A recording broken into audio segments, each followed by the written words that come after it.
Ayun guys, dito kami ngayon sa number 1 Malatang. Grabe. Dinadampot mo lang lahat. Ganun lang ingredients. Sobrang fresh. Tapos melts in the mouth. Grabe lahat ng klase. Seafood, meat, tapos beef, any kinds of meat, mushroom, chicken. May Peking duck! Oh my God! Tapos sobrang sarap ng sabaw. Tapos meron pa silang another na ito? What's this? Ano to? Free sauces. Grabe.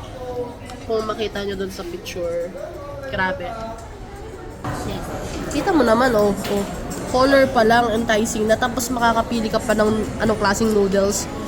Rice noodles, black noodles, tonkatsu yung sauce, different kinds of sauce din. Tingnan mo, solid, grabe. Hindi na namin maubos. In-expect namin konti lang, pero ang dami, shit. Kita mo yan? Yung mga iba-ibang klaseng meatballs. Look, grabe. Ayan, vegetables. Ayan o, may arrowroot pa. Grabe.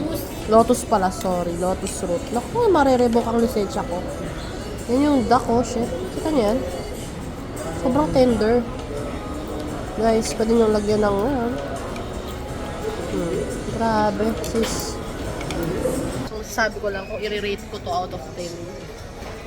10 to the power of 10. Cheers! So, yun. Visit nyo sila. Robinsons. Paura Wing. Tama, diba? Paura Wing. Para dumami yung customers. Tsaka, pwede ka mag-order ng konti lang. Kasi kami nag-overestimate namin. Pwede ka umorder ng konti lang. Tapos, solid yung sabaw. Ang dami. Sarap. Pwede ding stir-fried. Kung hindi, tapos tonkatsu sauce, iba-iba. Yun lang. Bye.